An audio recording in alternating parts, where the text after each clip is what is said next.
So in the 4-color matchup versus something like Murktide, what's your pick? Personally, I lean on the 4-color side there. I think, the 4-color deck is really good at answering the singleton threats that Izzet produces. It's really critical for the Izzet deck to get underneath them, and I think that's just kind of hard to do when Solitude is free. Yeah. So it looks like we have Magic being played, but that's our backup feature match. We'll get our main feature match here in just a second. They haven't started yet.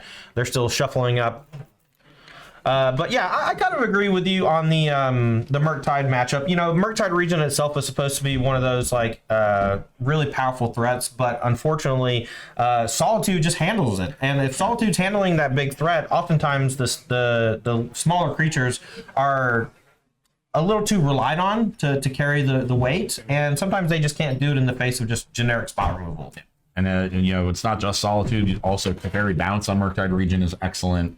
And then Prismatic Ending can clear up all the cheap red creatures and Ledger Shredder. So the removal really lines up quite well. And I just don't think the Izzet deck has enough of a curve advantage, enough of an efficiency advantage to consistently get underneath 4-color Omnath. But is it still a powerful deck? Certainly more than capable of winning the matchup. It is not a slam dunk by any means. So definitely still a strong choice. Is this our feature match?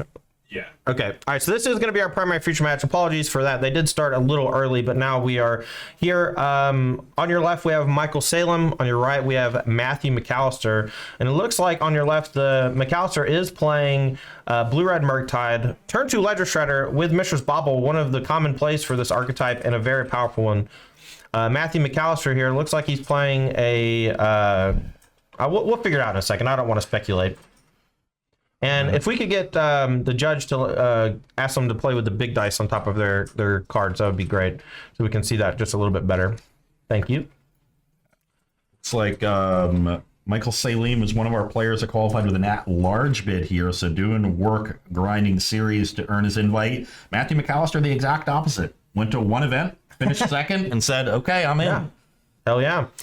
So McAllister, it says Black-Green Yawgmoth, but I already see a Lightning Bolt and a Wrenn and 6. So potentially we have the wrong deck name for him, but we'll figure that out in just a minute. It looks more like that classic Zoomer Jund that we've been used to. Maybe he has Urza Saga in there. We'll have some more information on you for that in just a second. But I am looking at his deck right now, and it is Jund. All right, do we have the Sagas? Looks like no Sagas. All right, so just a Boomer Jund. Not a Boomer Jund, a Boomer Jund. Though there are some Riveteer's Charms in it. Love it. That card is hot. We got a couple Grists here. Love me some Grist, too. One Fury. The numbers are all over the place. There's so much spice in this deck list.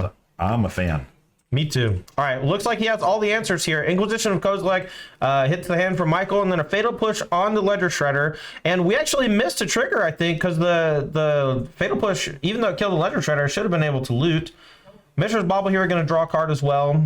And Michael here preparing for his turn 3. Let's see if he can apply any more pressure. And let's see if Matthew McAllister can do the same. This is Boomer Jund because there's 3 copies of Liliana of the Veil. Nice. Love me some Liliana of the Veil. Now that there's no more Lurish, you can kind of get a little bit bigger on your on your I think this is a good matchup for Liliana. For sure. You got to watch out for that dash on Ragavan, but other than that, tough card for them to answer. Yeah, what a turn for Michael, though. Plays Ragavan and Murktide region in the same turn after Matthew McAllister has already picked apart 2 Ledger Shredders. You have to imagine that he's probably sweating at least one of these 2 threats. If either connects, it's going to be either a big chunk of damage or a potential card advantage swing. Let's see if Matthew can do something about these cards here. Yeah, always got to keep the pressure on the Jund deck. And okay, Riveteer's Charm is going to deal with the biggest threat. Yep, and it has that Edict your biggest effect, threat effect on it. That said, the Ragavan can do a lot of damage, a lot of good hits here. Yeah, and if it picks up a threat, like a Tarmogoyf or any of those cheap threats, it can play it here, but just hits a land. So maybe in the clear here for Matthew, if he can handle the Ragavan next turn or just present a blocker. That treasure token, not so damaging. Considers the play from Michael. Going to look for another threat to keep the pressure on. We'll see if he finds it. Scalding Tarn is the look. Going to pin that. Draw a card. As boomery as this Jund deck is, there are no Tarmogoyfs. Ooh. What are the threats of choice other than the, is it just like Ragavan Dragon Race Channeler? We got Ragavans. We got, there's no DRC. We got 1 Fury, 2 Grist, 2 Croxa, 3 Liliana, a Croxabill, 4 that's cool. Ragavan, 3 Seasoned Pyromancer, 2 Turok. I love it. This is red. a much different build than the Jund decks we're used to seeing, and you know it makes sense that Tarmogoyf isn't seeing that much play anymore because there's plenty of ways to handle it, right? Unholy Heat really makes creatures that don't have an enters the battlefield type effect or like a snowball effect. It really makes them look a lot worse. Yeah, you know what? Looking at this list, the impression that I get is that Matthew McAllister plays a lot of Jund. This is not a deck list that you arrive at by accident. Yeah, a lot of singletons. McAllister here taking on his turn, trying to figure out what to play here. Has a handful of juice, it looks like, but needs to deal this Ragavan in a hurry. Decides to play a Turok with no kicker. And it doesn't have the double black to kick it. Yeah. Just wants to put it in front of this Ragavan. Hope to trade 2 1s. Yeah, does have a Riveter's Charm at the ready though, so even if the Dread Cantor gets popped, still has the ability to kill off the Ragavan and make sure that it doesn't connect and get an extra threat. And that, you know, if they do trade, then the Riveteer's Charm is going to pull them ahead on cards. So has options here with that one. Yeah, but Michael, such a stocked hand, was able to sacrifice that Fire Islet last turn, trading that mana into something else. Lightning Bolt for the Turok. Ragavan coming in here. Lets it hit. I'd see needs to draw some cards. I think that makes sense. Yeah. You know, you got to pull ahead on cards in this matchup. You can't just trade here when you're down resources. Yeah, it's also one of the few cards that can actually handle Murktide Regent. So if another Murktide came down here, you'd much rather burn that on getting rid of the Murktide and then looking to find a Lightning Bolt or some other blocker or something to stop Ragavan. Ooh, expressive iteration here, but in response, we're going to draw some cards with Riveteer's Charm. The powerful new card from Streets of New Capenna, Riveteer's Charm, has the option to make an opponent sack a creature or planeswalker they control with the highest mana value. Exile the top 3 cards from your library until your next turn. You may play those cards. That's a very strong effect as you get later into the game. Or you can exile target player's graveyard. Yeah. 3 good modes, and it looks like a pretty reasonable hit off of that second mode. Thoughtseize is going to take, you know, the Salem's follow-up, and the Bolt is going to deal with the Ragavan.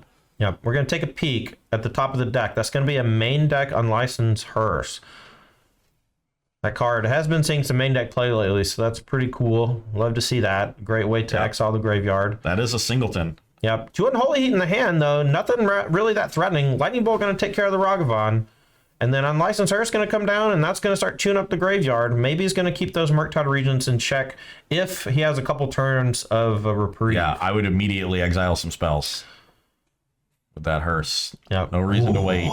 Another iteration off the top. This is something that I dreaded in Pioneer for so long, and I'm so happy it's gone because it's such an egregious Magic card. It's so good. Even last turn, you saw him just find a Mishra's Bauble off of it. Like, finding those free card draw spells is just so brutal. Oh, and you know Matthew's hand is empty, so we can just dash this Ragavan.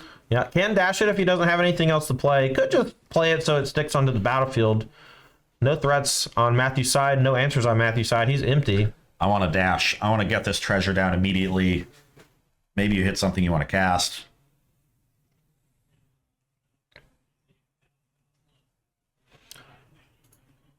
All right. Trying to figure out what to do here. Michael really in the tank.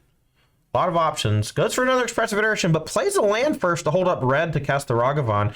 That means that he can no longer play a land off the iteration, so he's going to be looking for a cheap spell to play. Finds a Lightning Bolt. Probably going to just throw that one at the dome and then play the Ragavan for 1 mana, would be my guess. Yep. That's what he does. All right. McAllister down to 7. If that's the line you were going to take, I might have dashed the Ragavan and used the treasure to the second treasure to cast the bolt. Just get the extra 2 damage in. Well, there is something to be said about not having to pay the 2 mana every single turn for the Ragavan, and you just want to play it because you know that Matthew is empty-handed. 2 cards going to get exiled. Should be targeting instants and sorceries to make sure the Murktide is smaller. And it looks like that's exactly what McAllister does, getting 2 expressive iterations into the exile zone. Yep. If he draws a creature that can crew the Unlicensed Hearse, a single removal spell can't provide a clear path for the Ragavan because the Hearse could be animated in response. You also, you know, there's a second Unholy Heat, right, in Salem's hand? Yep. So you also got to be wary of Delirium in his graveyard with your first choices. Good call. Ragavan connects. Looks like it finds a Kroxa, but if he casts it, that's going to put it into the graveyard, and McAllister can bring it back next turn. I would recommend not casting it. Yeah, that one's going to stay in the exile zone. Hopefully. Hopefully for Michael, he doesn't do that. Yeah, that's where you want Kroxa if you're not the one casting it. All right, looks like another iteration. Yeah, expressive iteration. That's going to loot with the connive, and then we get to resolve the iteration. I thought we had another Unholy Heat. I thought we did too. Maybe it killed something earlier and we just missed it. It's okay. All right, so the Ledger Trader is going to get a counter from the connive. It discarded a lightning bolt with no cards in hand. And now we have Ragavan connected. It looks like we are going to play the Kroxa and make him discard a land. That's going to put him down to 1 life facing off a flying creature. Okay, so maybe he's just going to, he's 18. Maybe he can take a few hits. McAllister draws a land and doesn't have a way to answer that Shredder. So a risky play there from the Salem, because if McAllister draws an answer to the Fatal Push or something. Yeah, to the Shredder, you just play Kroxa and that, and you're looking good, because even if an Unholy Heat comes for the Kroxa, you can crew the Herson response and then recast it the next turn. There's probably enough cards in your graveyard to escape twice. That's right. All right, so both players here are going to be looking at their sideboards. If you can pull those up, we can talk about them a little bit. Yeah. I'm expecting the Jund deck to have quite a few ways to interact with the graveyard. Maybe even more copies of Unlicensed Hearse. There's a second Hearse here. I like that one. Not a lot else to really like. There's a couple Endurances, which I think are reasonable just as threats that interact with the graveyard. I like being able to hard cast them. It has reach, so it can actually block Dragon Rage Channeler and then exile the graveyard. And you can even wait for them to attack because it's forced to attack. So even if they know about it somehow from some sort of reveal, it just doesn't really matter. Other than that, we got 2 Alpine Moon, an Ashiok Dreamrender, a Boil, 1 Collector Oof, 2 Crime Punishment, 2 Engineered Explosives, a Force of Vigor, 1 Plague Engineer, and a Shadow Spear. There's the other 12 cards. I'm not a big fan of any of the rest of those. No, I'm just going to bring in probably the 2 Endurance and the Unlicensed Hearse. Might want a little bit more creature interaction if any of those cards do that. But other than that, I think we're just going to be content just with some things that eat the graveyard. This Jund deck is usually pretty good at killing creatures, but as you can see, stuff like Expressive Iteration just generates so much raw card advantage that you're able to fight through that bevy of removal. Yeah, and the Salem here on the Izzet side, in the sideboard, 1 Blood Moon, 2 Dress Down, 2 Engineered Explosives, 2 Flusterstorm, 1 Fury, 1 Magus of the Moon, 2 Mystical Dispute, 2 Relic of Progenitus, and 2 Subtlety. Not a lot there to really like. I do like the Fury, because there's several Planeswalkers around. There's also Seasoned Pyromancer. The Fury can pick off a lot of things, and is great to hardcast as the games go long. I'm not sure how much graveyard interaction Salem needs in a matchup like this, because there's no Tarmogoyfs. I remember, I'm sure you remember back in the day, the red decks needing to boarded Relic, so you could Relic and then bolt the Goyf. Right. Usually bolt the Goyf and then Relic. Yes. Yeah. Both players here taking a look at their sideboards, though. But one of the things I want to note is that decks like Jund don't really have a focal point where you can pinpoint attack them with sideboard cards. The Jund decks, mid-range decks in general, are usually just these value town type monstrosities where they have very little in the way of actual synergy. And when you don't have that much synergy in your deck, it's hard to actually exploit the deck. And you're going to see sideboard cards from the Murktide player. We're just probably going to see things like card draw spells come in, or maybe like a couple counter spells, maybe a little bit of graveyard hate. But there's nothing that's going to be like as devastating as something like Stony Silence is against Affinity, or Crime and Punishment is against things like Urza Saga. Yeah, you're just making small changes here. And as far as reasons to bring in those relics, there's a couple Kroxas. Like we saw at the end of that game 1, you could potentially stop Renin 6 from retarding lands. And there's a Takanuma. So Relic is a pretty low opportunity cost card. If there were some cards in Salem's main deck that he's not a fan of, Relic could easily slot in, and it's never going to hurt you that much because you can pretty easily cycle it. And sometimes it can, stop a Kroxa from coming back, and that's pretty big. So wouldn't be surprised to see those relics come in. Also wouldn't be surprised to see them stay out. But I don't think a lot changing from either side here in sideboarding.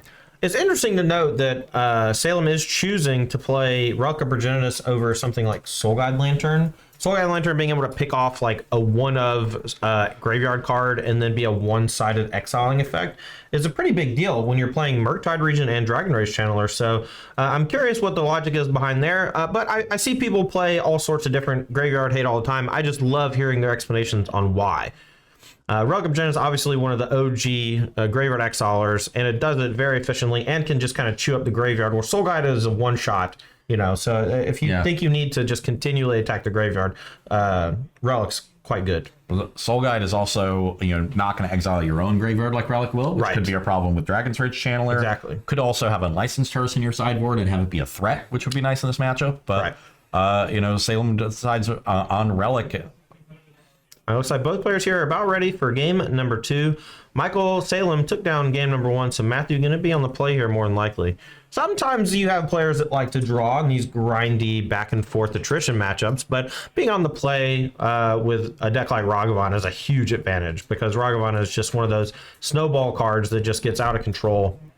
Turn 1 Relic here from Michael, turn 1 land from Matthew, and that land's going to get exiled. Well, you did not have to wait long to learn if the relics came in. Yeah. All right, so we know how Michael sideboarded now. I wonder, it looked like he brought in a Magus of the Moon, too. Interesting that the Overgrown Tomb gets fetched there because there is a Triome in Matthew's deck. You would think a turn 1 fetch with no play, it's going to be tapped. You just get the Triome out of your deck. Maybe, but if you have a hand that has, 3 or 4 lands, sometimes you want to leave the Triomes in your deck, so if you draw them, you can just cycle them. Yeah, or maybe the Triomes in hand with a pretty land-heavy hand. Maybe there's also a Wrenn here. That could be a reason as well. So definitely reasons why, but it is interesting. Yeah, Wrenn and 6, another reason to have some of those anti-graveyard effects because it is a very powerful recursive effect for those lands. Make sure that Matthew can basically hit land drops for the rest of the game. You see Wrenn and 6 single-handedly carrying many of these 4-color decks throughout all of their tenure in Modern so far, and Wrenn and 6 here in this Jund deck looks quite good.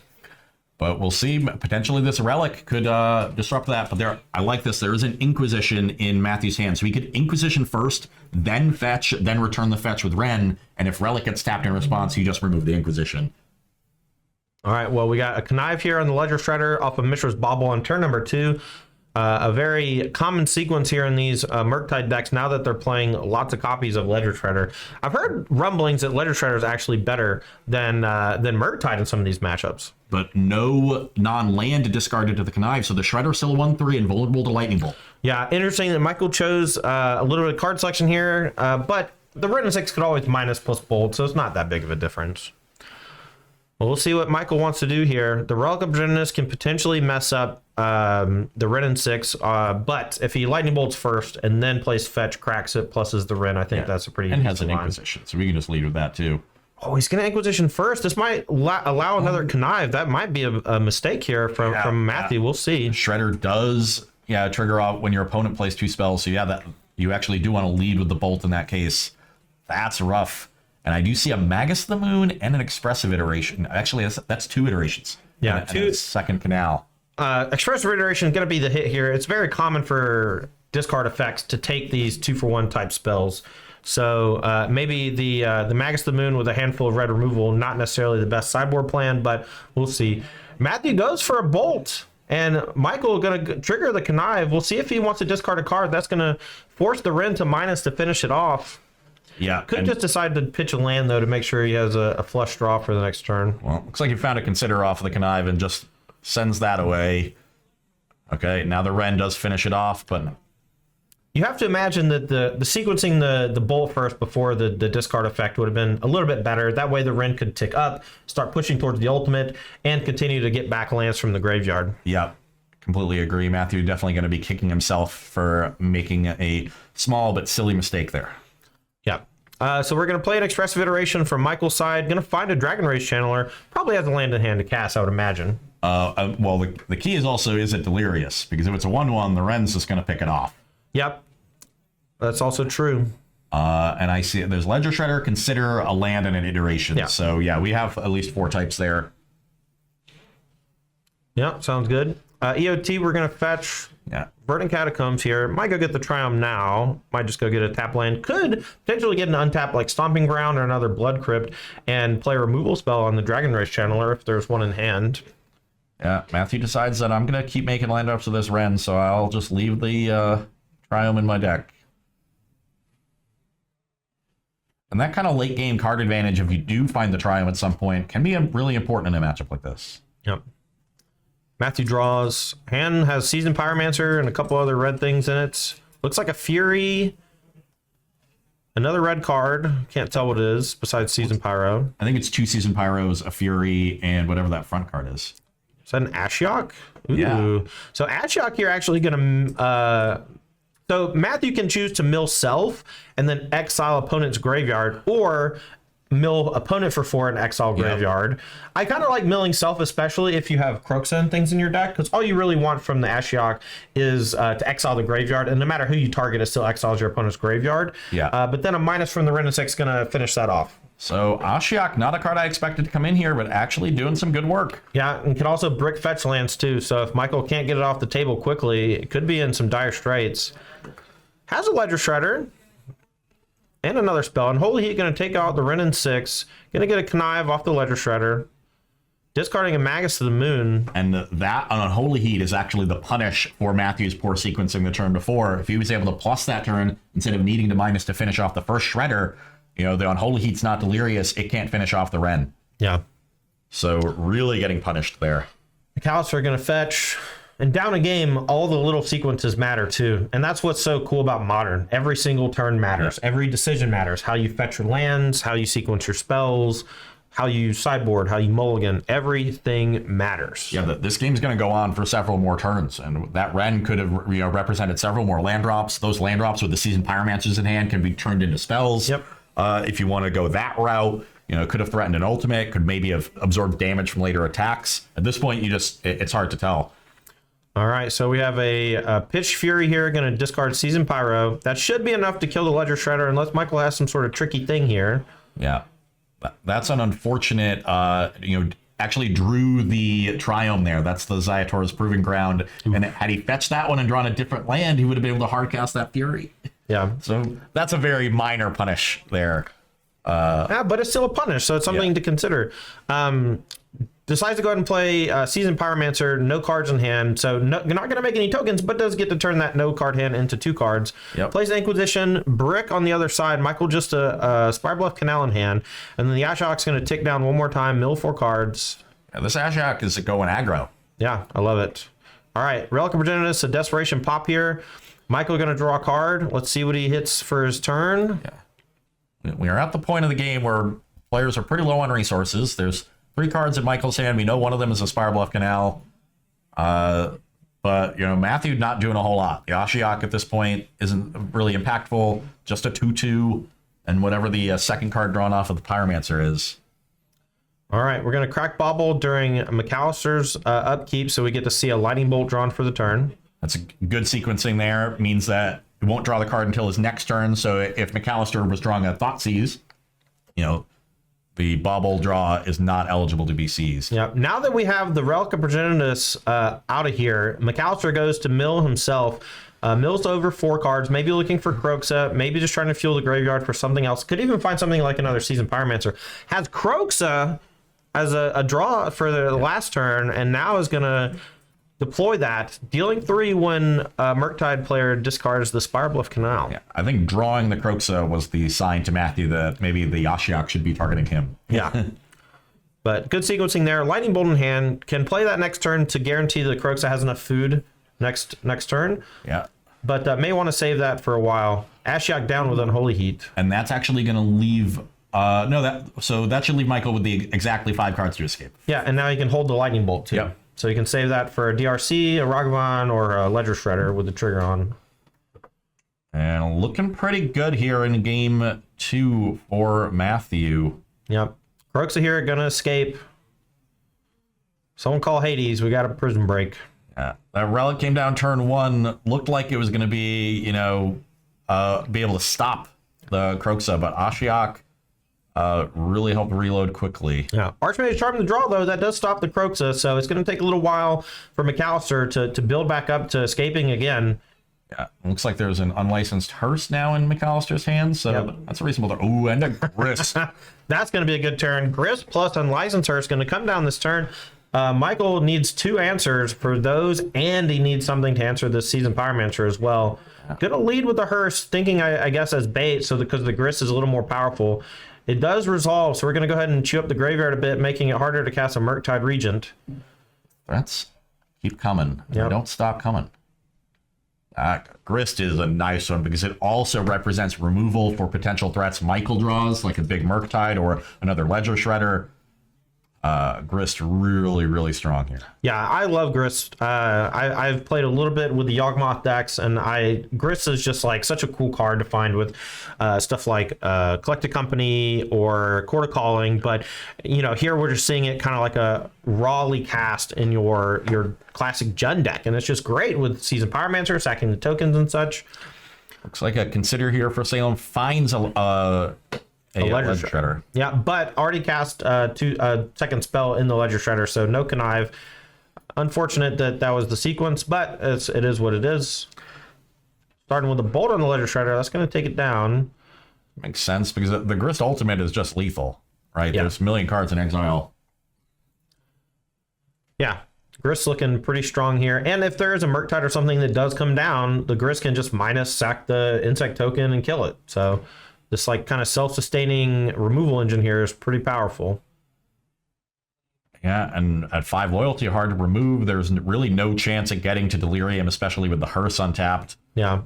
I don't love leaving cards in the graveyard here. You want to make this Murktide, even if it's 3/3, you want to make it hard to cast. And there's not a whole lot of actual graveyard synergies in this Izzet deck other than Murktide region. But it looks like Michael's just going to pack it up. A little too much heat on the other side. And we got a best of 3 match coming down to the third game here in just a moment. Both players going to take a moment and probably re-examine their sideboard, maybe make some changes. But while we do that, let me just make sure we thank our sponsors. Luxury Playstyle. You can check out all these premium tokens, luxuryplaystyle.com. They have all sorts of cool tokens, treasure tokens, +1/+1 counters, and now with a front and back gold soldier token. They look really cool. I'm excited to try them out. We also have Wings Etc. Thanks to Wings Etc. for sponsoring the event. They have great food and great prices and good beer. All those things can confirm. Yeah, and last but not least, I want to thank G Fuel Energy. G Fuel. They have a lot of tasty flavors. I know a lot of streamers are sponsored by G Fuel, and they all talk about mixing and matching the powders to try to make the ultimate G Fuel flavor. Ross, if you were gonna be, let's say Taco Bell starts selling G Fuel, right? And it's in the fountain. Do you remember when you would go to a fast food restaurant as a kid and just take your cup and just put like a little bit of everything in it to make like the ultimate drink? I never did that. You never did that? That sounds terrible. It was always bad. Just kidding. It was actually really good. But many of the streamers that I watch actually talk about mixing the G Fuels. So I'm curious, is there any 2 flavors you would mix together to try to make the ultimate flavor? I know that we don't know all of the flavors, but just in general, what are 2 of your general flavors you'd like to mix together? Flavor combinations? I'm thinking like lemon blueberry. That's always a great combination. Yeah. So if they have like a berry and a citrus, and mix those flavors, that always goes really well. Yeah, I'll piggyback on that. All right. Well, shout out to our sponsors. Thank you so much for helping us bring this awesome tournament. Real quick, I just want to thank, we've gotten a good amount of subs here. Sparrow, Darstone, Crosus88, Winners Mike 31, Spunky Pungus. Oh, Spunky, what's up, baby? Aswapine, Nox, thank you guys so much for your subs. Yeah, we really appreciate all the support. So thank you for the followers as well. We've got a ton of followers popping up on screen. Shout out to Sparrow as well. Joey's in my chat all the time. I love her. She's great. So almost ready here for game 3. That game 2 to me was pretty classic Jund. Yeah. Reduce everybody's resources and understand that your top decks are probably going to be better than your opponents. Yeah. Those Seasoned Pyromancers, they're drawing extra cards and getting more draws. All the Planeswalkers are excellent because they stick around on the battlefield and keep generating more and more micro advantages that compound over time. And that's what Jund did in Modern for many years. Yeah, one thing I want to note is the the downside of something like Fury or Solitude is that you have to pitch a card. But something like Seasoned Pyromancer, it actually ends up being okay to 2-for-1 yourself, because the Seasoned Pyromancer is so powerful once you end up with no cards in hand. You get to just draw 2 cards for free. Now, the other side of the coin is Seasoned Pyromancer also allows you to discard mediocre or dead cards in the mid-game, like your Inquisition of Kozilek's when your opponent has no cards in hand, and then turns those into 1/1 creatures. So either empty-handed, you get card advantage, or with weak cards in hand, you get to translate those into onboard pressure. Seasoned Pyromancer looking phenomenal in this Jund deck. Yeah, and might need to look phenomenal in this game because McAllister is starting off with the mulligan, but there is a Wrenn and 6. That is the mulligan undoer. Yeah, and Inquisition of Kozilek, so can maybe make sure the coast is clear. The Jund side of things, the hand looks great, so I'm curious what they're going to put back, and we'll see if Michael can actually apply some pressure here in the early turns. With Wrenn and 6, it's usually the 3rd land goes back.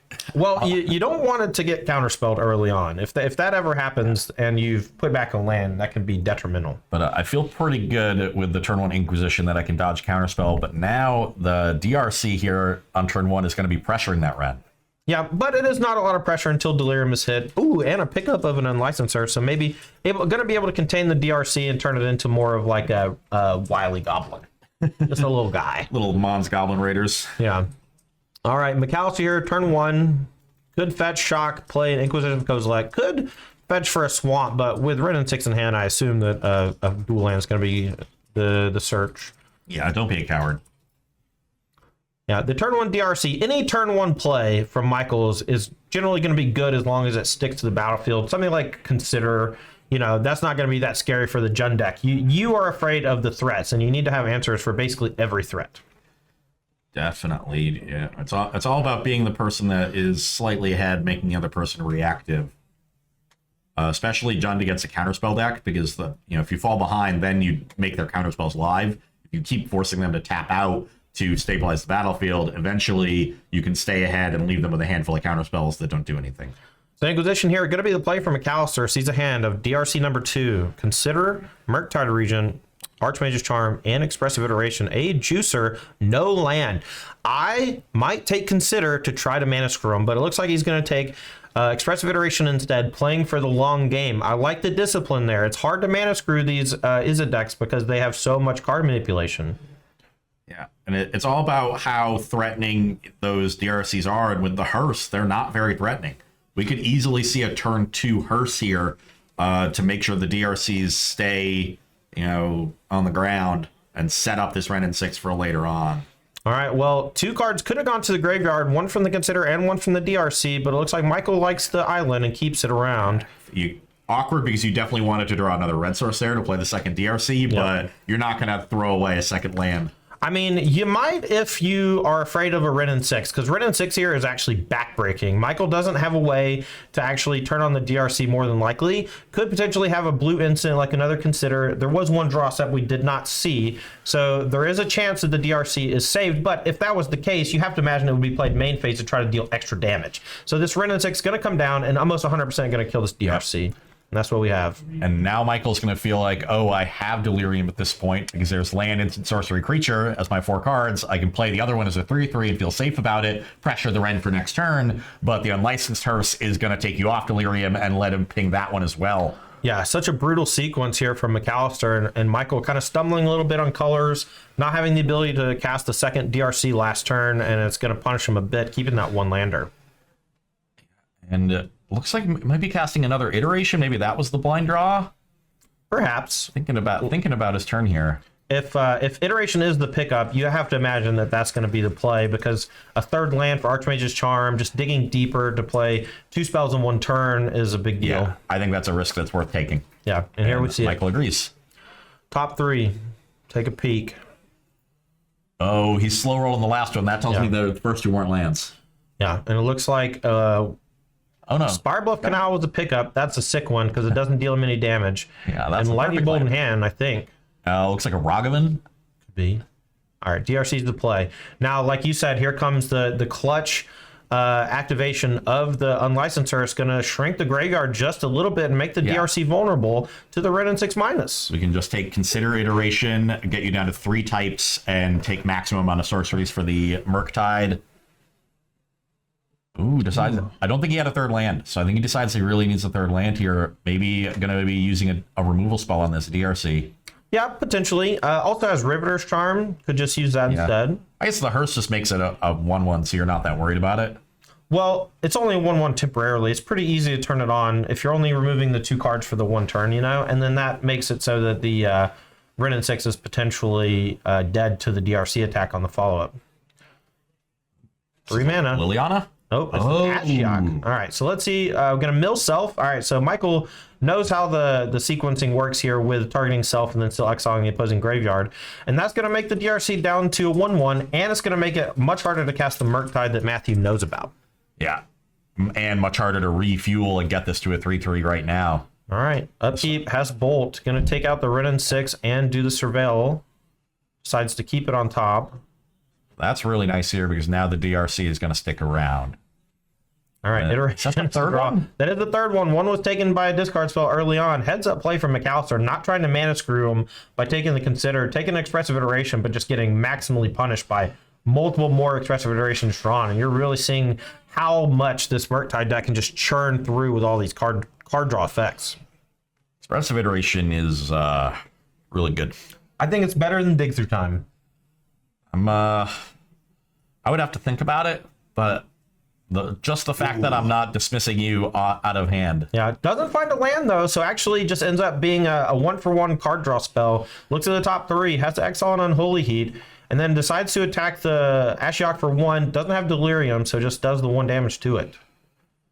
Okay, so now we Thoughtseize and we see Ragavan, Murktide, Archmage's Charm, Unholy Heat. And once again, goes for a 2-for-1, takes the charm. Yep, has the Riveteer's Charm and the Unlicensed Hearse, so you can really shrink the graveyard and make those graveyard-centric threats less scary. Now, the Unlicensed Hearse can exile the graveyard. Ashiok can also exile the graveyard, so we'll see if he wants to do both or just the one. Looks like he's going to go for both. Going to mill Self and exile graveyard from Michael. I think you want to try to hit a Croxa here, though you can't escape it just yet with that forest being among the 4 lands. Yep. And so the hand here from Michael is a somewhat dead Murktide Regent that can't be cast next turn, a Ragavan that can be dashed, and Unholy Heat that can finish off the Ashiok. All right, so upkeep. We're going to Unholy Heat the Ashiok. It's going to allow us to surveil. We're going to bin an island. Cow Panda is a great name. Earlier, someone followed, their name was Ass Whoopin'. I like that one. All right, here comes the dash. Ragavan going to connect. DRC going to connect. 3 life down. And the top card's a Wrenn and 6. Does he have a land to play it? Oh. He has the treasure token. I don't think he does. Oh, that would be a nice one. Does have it. He can play the Wrenn and 6. It's an Ottawara. Can't no, play but the... Oh, you're right. Sorry. There's no clause on the Ragavan that allows you to play the cards for any color mana. You have to use the treasures. Yeah, that's true. Unfortunate. And the Ragavan returns to hand. Yeah, so not a lot going on. That's a Riveteer's Charm. A Grist. Grist is huge. A Grist and a Seasoned Pyromancer. That is a hand. I love playing Grist here. It actually just represents so much potential interaction. Both the 1/1s to block the opposing creatures, the potential minus to kill a Murktide in a few turns should the graveyard get unlocked somehow. And the potential to create enough tokens to crew the Hearse. And the potential to mill over a Croxa. Yeah. So great draw here from McAllister. That's a Ledger Shredder. That's a good one, though the Grist can handle. Yeah, and the Riveteer's Charm too. Since it does have mana cost at 2. Yeah. Insect token checks the Ragavan, so it just gets hard cast. Now we can pitch this Murktide probably. Yeah, unless the land is drawn, I would still keep Murktide over a land. Yeah, especially because the Grist answers it. You don't care about getting out of bolt range. Yeah. All right, so he is going to discard the Murktide here to the Ledger Shredder. That's going to connive and put a counter on it. But the 1/1 Grist token just checking both DRC and the Ragavan, thanks to the Unlicensed Hearse continually eating the graveyard. Liliana the Veil to draw, but we have Seasoned Pyromancer, and we're thumbing it to the top. Let's see what the choice is. Could go for a Liliana Plus. Don't hate that. Sets up a Seasoned Pyromancer for full value on the following turn. But the Riveteer's Charm is looking a little juicy because the old Ledger Shredder is looking pretty scary. Just lots of good options here. Yep. So it looks like we're going to discard 2 cards, going to make 2 Seasoned Pyromancer tokens. And what that's going to allow us to do is get a lot of food for the Grist to start minusing. Do we have some Ross Merriam tokens? No. Oh, I hope so. Did you bring any? I you did could go not. hand them to him. That would be a nice little nod. Ross Merriam was a Seasoned Pyromancer, or was an Elemental token on the SCG Tour. I was a Beast and a Slime. Still are. Still are. They don't have camera matches no more, though, so they don't use them too much on camera. We got to start bringing them to all the events. Okay, so now with the extra tokens around, we can throw the insect away to deal with the shredder. That makes sense. Yep. Exile those. A lot of main phasing because you want to make sure you continually check the graveyard so that Murktide Regent can't be cast. McAllister had an Inquisition, chose not to cast it. Maybe wants to clear the way next turn to make sure that there's no Archmage's Charm or something to counterspell. Yeah. Makes sense. There's not a lot of cards in hand. You know, Salem would have cast, good threats. So you're just going to wait on that Inquisition until there's some card you want to resolve. Yeah, Rin and 6, a big draw here. Let's see. I would have Inquisition first. You got to make sure this is the coast is clear. And unfortunately, that is a counterspell. Yeah, and has Inquisition here, can play that post-combat, but I might just save it for next turn to make sure that the Seasoned Pyromancer is clean. You have to assume this is a misstep. He would have loved to make sure that counterspell wasn't there so the Rin and 6 could resolve. Yeah. I honestly have no idea. I think that's a Blood Moon. I believe that's Blood Moon too, but with Forest Swamp on the battlefield on the other side, not a great card to cast. Yeah, but Michael out of juice here. No exiling of the graveyard with the Hearse there. Maybe a mistake because the Murktide region off the top could have been cast. Yep. But the Grist can check it, so maybe not that scary. And now we have a potentially 8/8 unlicensed Hearse that can come in. And all these tokens from Grist here are looking kind of scary. We're going to sack 1. We're going to kill the DRC. We're going to activate. We're going to attack in. We're going. Yeah. 11. This is a huge damage swing, and you're really seeing the strength of the unlicensed Hearse. As the game progresses, it just gets so large. Yeah. We talked about the difference in a lot of these different pieces of graveyard hate when they were sideboarding, and Michael's Relic, not particularly good in that match. Didn't even stop the Crocs that ended up winning the game. Whereas Unlicensed Hearse now for Matthew in game 3, doing a lot of work, continuously checking the graveyard, and now once the graveyard is irrelevant, is a huge threat. All right, well, we have a Seasoned Pyromancer that was activated, but it's a dead draw from Michael, and there's too much pressure on the other side. Michael Salem packs it in, and Matthew McAllister starting off 2-0 here with his Jund deck. A really sweet build, a lot of interesting card choices, a lot of singletons that all look pretty great. I don't want to call it Boomer Jund, but it's also not quite Zoomer Jund, so I'm not sure how to describe it.